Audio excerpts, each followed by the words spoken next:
Hi. Okay. Questions for you. In what ways have you experienced a perceived break in connection, safety, contentment, and joy throughout your life? So, what ways have you experienced a perceived break? You perceived that there was a disconnect, a break in your sense of connection and safety and contentment and joy. It's quite normal. It happens right? Almost daily. We're on the lookout for these things. We know different roles that we play and different standards, and so there's ways that these things can pop up. So the next question, and the most important, is in what ways did you internalize those breaks to mean something about you? So these things can happen. They're gonna happen. These perceptions of like, oh, that's a social faux pas, or like, oh, that could potentially lead to a misunderstanding or some type of disconnect and potential little break in my sense of safety, connection, belonging, joy. But in what ways did you internalize those breaks to mean something about you, that you caused them, that they occurred because you weren't good enough, you weren't normal enough and playing the mainstream normal thing well enough, or you weren't strong enough or smart enough, or maybe you were just too soft, too natural, too feminine, or spirally, as it's referred to in my work, and you're the reason that these breaks happened. This is feminine shame. And shame is a good thing. It motivates us to make changes, to reevaluate a current situation and more. So it's a positive emotion and response that motivates us to repair, to seek that sense of connection, safety, contentment, joy once more. So it's a wonderful evolutionary tool. We want to be able to have this. However, it becomes harmful when it turns into a means of self-sabotage, a means of self-loathing and self-betrayal and hiding out, being in a state of hyper-vigilance, anxiety, insecurity, and more, right? So those don't feel good. That is when this has become something that is harmful and no longer supportive.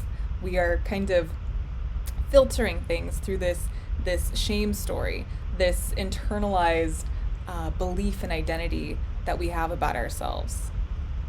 And so feminine shame leads us to believe that we're the problem. And this concept is so permeating and so deeply embedded into every part of our lives, and it really impacts all of us regardless of gender or anatomy. It's here, and it's impacting all of us. And it's the way that we fear and resist, resent, and avoid that which is natural in favor of what's been deemed normal by mainstream society. And this has its roots in puritanical and patriarchal programming. It's the reason that hustle culture and power over structures exist. And so all of these things are contributing to this dis-ease on a massive scale, on the individual level and on the collective level and the planetary level, right? Like, Mama Gaia's not doing the best that she could be because of our actions. So it's all connected. It's all interlinked and interwoven, and has its roots in this concept of feminine shame. So those of us that are more sensitive, that are more feminine or spirally, as I refer to it, are more soft, natural, living in ways that are more aligned with nature, are far from this normal and are subjected to more shame as a result. And the ways that we simply exist as humans in human bodies are quite juxtaposed to what we are expected to be and do, right? Our physical bodies are the epitome of this concept of the spiral. They are changing daily. They are aging they excrete waste, they make noises, they do things. So the body right there becomes this big source of shame. Our emotions and the way that they fluctuate and wax and wane, and we experience and feel things deeply, another source of shame. Not living up to this external marker, this external measure in whatever our role is. So if it's like as a partner or a parent or whatever your job is, these ways that we're expected to be put into these rigid and fixed definitions and roles. And if we deviate from that in any way, there's this break, right? If we show any sign of humanity, softness, right, it's weak, and it is not in accordance with this neat little way of being.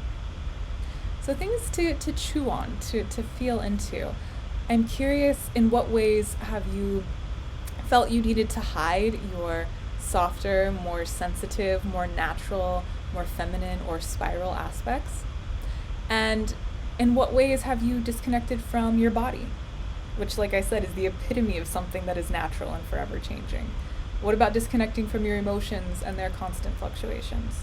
What about disconnecting from nature, from the earth, from these natural rhythms and cycles that are intended to be our guides and our mirrors? So share with me, let's have this conversation, and I will see you next time.